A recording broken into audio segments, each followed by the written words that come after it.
અમદાવાદના ચંડોળા વિસ્તાર નજીક રાષ્ટ્ર વિરોધી અને સમાજ વિરોધી પ્રવૃત્તિઓ સામેની કાર્યવાહી દરમિયાન ક્રાઇમ બ્રાન્ચે સગીર છોકરીઓને હ્યુમન ટ્રાફિકિંગ માટે તસ્કરી કરનારા વ્યક્તિઓની ઓળખ કરી ધરપકડ કરી હતી. વધુ તપાસમાં ગેરકાયદેસર ઇમિગ્રન્ટ્સના નકલી ભારતીય દસ્તાવેજો બનાવવાનું રેકેટ બહાર આવ્યું હતું. ત્યારબાદ કોમ્બિંગ ઓપરેશન દરમિયાન 50 ગેરકાયદેસર ઇમિગ્રન્ટ્સની અટકાયત કરવામાં આવી હતી.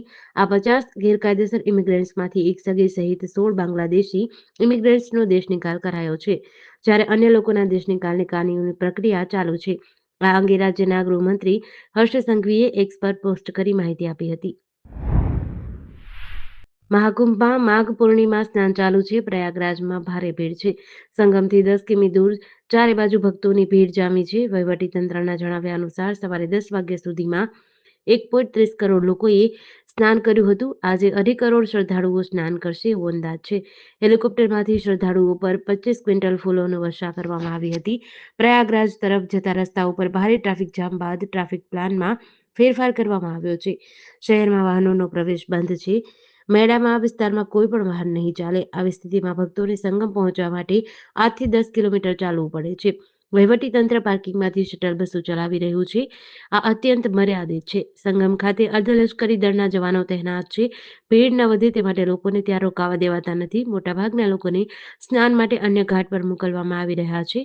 પહેલીવાર ભીડને નિયંત્રિત કરવા માટે 15 જિલ્લાના ડીએમ, 20 આઈએએસ અને 85 પીસીએસ અધિકારીઓને મેળામાં તહેનાત કર્યા છે. મોરબી મહાનગરપાલિકાએ વન વીક વન રોડ ઝુંબેશ અંતર્ગત આજે નવલખી રોડ પરના મોટા પાયે દબાણો દૂર કર્યા છે. કમિશનર સ્વપ્નિલ ખરેના માર્ગદર્શન હેઠળ ચાલી રહેલી આ ઝુંબેશના 80 ફૂટના રસ્તા પર થયેલા લગભગ 40 ફૂટના દબાણો પર બુલડોઝર ફેરવાયું છે. કુબેરનગરની આસપાસની સોસાયટીઓમાં થયેલા કાચા અને પાકા દબાણો હટાવવાની કામગીરી શરૂ કરાઈ છે. મહાપાલિકા દ્વારા પાકા મકાનોના માલિકોને નોટિસ આપવામાં આવશે. ત્યારબાદ તે દબાણો દૂર થશે.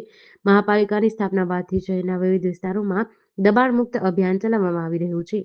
અગાઉ Sanala road, Vavdi road, Maharana Pratap circle, Maliya ફાટક અને નટરાજ ફાટક વિસ્તારમાંથી દબાણો દૂર કરવામાં આવ્યા છે. અયોધ્યામાં ભગવાન રામલલ્લાના મુખ્ય પૂજારી આચાર્ય સત્યેન્દ્ર દાસનું 80 વર્ષની વયે નિધન થયું છે. બુધવારે લખનઉ પીજીઆઈમાં તેમણે અંતિમ શ્વાસ લીધા. 3 ફેબ્રુઆરીના રોજ બ્રેઇન હેમરેજ થયા બાદ તેમને અયોધ્યાથી લખનઉ રિફર કરાયા હતા. ત્યારથી તેમની સારવાર ચાલુ હતી. સત્યેન્દ્ર દાસ 34 વર્ષથી રામ જન્મભૂમિમાં મુખ્ય પૂજારી તરીકે સેવા આપી રહ્યા છે. 6 ડિસેમ્બર 1992ના રોજ બાબરી ધ્વંસ દરમિયાન તેઓ રામલલ્લાને ખોળામાં લઈને ભાગી ગયા હતા. ત્યારથી આજ સુધી તેઓ રામલલ્લાની સેવા કરી રહ્યા હતા. સત્યેન્દ્ર દાસનો જન્મ 20 મે 1945ના રોજ સંત કબીરનગર જિલ્લામાં થયો હતો, જે અયોધ્યાથી 98 કિલોમીટરના અંતરે છે. બાળપણથી જ તેઓ ભક્તિભાવથી ભરપૂર હતા. તેમના પિતા અવારનવાર અયોધ્યા આવતા. તેઓ પણ તેમના પિતા સાથે અયોધ્યા આવતા હતા. જામનગર શહેરમાં ટ્રાફિક નિયમોનું પાલન કરાવવા માટે પોલીસ દ્વારા સતત બીજા દિવસે વિશેષ ડ્રાઇવ યોજાઈ હતી. આજે પીજીવીસીએલ કચેરી ખાતે યોજાયેલી ડ્રાઇવમાં અડધા કલાકમાં જ હેલ્મેટ વગર આવેલા 12થી વધુ કર્મચારીઓને દંડ ફટકાર્યો હતો. દરેક કર્મચારીને 500 રૂપિયાનો દંડ કરાયો હતો. ગઈકાલે કલેક્ટર કચેરી ખાતે યોજાયેલી ટ્રાફિક ડ્રાઇવમાં પણ હેલ્મેટ અને સીટબેલ્ટ વગર આવતા કર્મચારીઓ અને અરજદારોને દંડ ફટકારવામાં આવ્યો હતો. પોલીસ દ્વારા આ વિશેષ ડ્રાઇવનું આયોજન ટ્રાફિક નિયમોનું પાલન વધે અને લોકોમાં જાગૃતિ આવે તે હેતુથી કરવામાં આવ્યું છે. વલસાડ જિલ્લા ભાજપે પક્ષ વિરોધી પ્રવૃત્તિઓમાં સામેલ 20 કાર્યકરો સામે કડક કાર્યવાહી કરી છે. સ્થાનિક સ્વરાજ્યની ચૂંટણીઓમાં પક્ષના આદેશનું ઉલ્લંઘન કરીને અપક્ષ કે વિરોધ પક્ષમાં ઉમેદવારી નોંધાવનારા આ કાર્યકરોને 6 વર્ષ માટે પક્ષમાંથી સસ્પેન્ડ કરવામાં આવ્યા છે. વલસાડ, ધરમપુર અને પારડી નગરપાલિકાની ચૂંટણીમાં ભાજપે કુલ 96 બેઠકો માટે ઉમેદવાર જાહેર કર્યા છે, જેમાં વલસાડની 44, પારડીની 28 અને ધરમપુરની 24 બેઠકોનો સમાવેશ થાય છે. ટિકિટ વિતરણ બાદ નારાજ થયેલા કેટલાક કાર્યકરોએ પક્ષ વિરુદ્ધ બળવો કર્યો હતો. આ કાર્યકરોમાં વલસાડ શહેરના 15, ધરમપુર શહેરના 2 અને પારડી શહેરના 3 કાર્યકરોનો સમાવેશ થાય છે. જિલ્લા ભાજપ પ્રમુખ હેમંત કંસારાએ પ્રદેશ પ્રમુખના માર્ગદર્શન હેઠળ આ કાર્યવાહી કરી છે. મુન્દ્રાની મુખ્ય બજારમાં દરબારી શાળા ગેટથી હજામ ફળિયા સુધીની ગલીમાં શાકભાજી વેચતા વેપારીઓની મનમાની સામે સ્થાનિકોએ વિરોધ કર્યો છે. આમ આદમી પાર્ટીએ આ મુદ્દે તંત્રને રજૂઆત કરી છે. વોર્ડ નંબર 4માં આવેલી હજામ ફળિયાની ગલીમાં શાકભાજી વેપારીઓએ હાથલારીઓ સાથે કાયમી કબજો જમાવ્યો છે. આ કારણે વિસ્તારમાં ટ્રાફિકની સમસ્યા ગંભીર બની છે. મુન્દ્રા બારડોલી પાલિકાની રચના થયા છતાં આ સમસ્યાનો ઉકેલ નથી આવ્યો. વેપારીઓ મનફાવે તેમ લારીઓ ગોઠવાઈ દેતા સફાઈ કર્મચારીઓને પણ કામગીરીમાં મુશ્કેલી પડે છે. 1.5 વર્ષ પહેલા મુન્દ્રા બારોઈ પાલિકા અને અદાણી ફાઉન્ડેશનના સહયોગથી ટ્રાફિક સમસ્યાના નિવારણ માટે નવું બકાલા માર્કેટ સંકુલ બનાવવામાં આવ્યું હતું. જોકે શાકભાજીના છૂટક વેપારીઓ આ નવા સંકુલમાં સ્થળાંતર કરવા તૈયાર નથી. મુઝફ્ફરનગરમાં ભારતીય ક્રિકેટર રિષભ પંતને માર્ગ અકસ્માત પછી જીવ બચાવનાર યુવકે ઝેર પી લીધું છે. હવે તે પોતે જીવન અને મૃત્યુની વચ્ચે લડાઈ લડી રહ્યો છે. પ્રેમમાં નિષ્ફળતાના કારણે તેણે તેની પ્રેમિકા સાથે આત્મહત્યા કરવાનો પ્રયાસ કર્યો.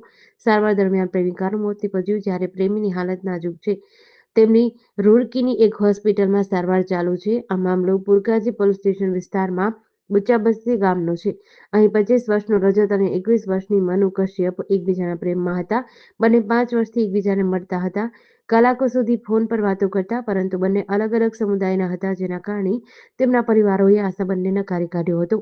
તેમના લગ્ન બીજી જગ્યાએ નક્કી થયા હતા. છોકરીને ઘરની બહાર જવાથી રોકવામાં આવી. આ કારણોસર બંનેએ 3 દિવસ પહેલા આ આત્મઘાતી પગલું ભર્યું હતું. ગીર સોમનાથ જિલ્લામાં વેરાવળમાં પ્રદૂષણ ફેલાવતા ઔદ્યોગિક એકમો સામે મોટી કાર્યવાહી કરવામાં આવી છે. જિલ્લા કલેક્ટર દિગ્વિજયસિંહ જાડેજાના માર્ગદર્શન હેઠળ વેરાવળ મામલતદાર અને ગુજરાત પ્રદૂષણ નિયંત્રણ બોર્ડની સંયુક્ત ટીમે પ્રભાસ પાટણ જીઆઈડીસી વિસ્તારમાં તપાસ હાથ ધરી હતી. વાયુ પ્રદૂષણ નિયંત્રણ અધિનિયમ હેઠળ કરવામાં આવેલી આ કાર્યવાહીમાં 3 મોટા ફિશ એક્સપોર્ટ એકમોને સીલ કરવામાં આવ્યા છે. આ એકમોમાં વેસર world export, Somnath marine export અને પ્રેસ્ટીજ મરીન ફૂડ્સનો સમાવેશ થાય છે. આ કાર્યવાહી દરમિયાન તંત્ર દ્વારા પાણી પ્રદૂષણ નિયંત્રણ અને વાયુ પ્રદૂષણ નિયંત્રણના નિયમોનું ઉલ્લંઘન કરતા એકમોને તાત્કાલિક અસરથી સીલ કરાયા છે. આ કાર્યવાહીથી પ્રદૂષણ ફેલાવતા અન્ય એકમોમાં ફફડાટ ફેલાયો છે. મોરબી તાલુકાના આમરણ ગામ પાસે હાઈવે પર રાત્રે એક ગંભીર અકસ્માત થયો હતો. મહેસાણાથી દ્વારકા પૂનમ દર્શન માટે જતી સરદાર ટ્રાવેલ્સની ખાનગી બસ ચાલકની બેદરકારી અને પૂરઝડપના કારણે પલટી મારી ગઈ હતી. બસમાં સવાર 35 યાત્રિકોમાંથી 17 લોકોને નાની મોટી ઇજાઓ થતાં સારવાર માટે મોરબી અને રાજકોટની હોસ્પિટલે ખસેડવામાં આવ્યા છે. અકસ્માત બાદ બસ ચાલક ઘટના સ્થળેથી ફરાર થઈ ગયો હતો. મહેસાણા હાઈવે રોડ પર પસાભાઈ પેટ્રોલ પંપ પાછળ રહેતા અને ટ્રાન્સપોર્ટનો વ્યવસાય કરતા પરેશભાઈ નારણભાઈ આલે બસ ચાલક વિરુદ્ધ મોરબી તાલુકા પોલીસ સ્ટેશનમાં ફરિયાદ નોંધાવી છે.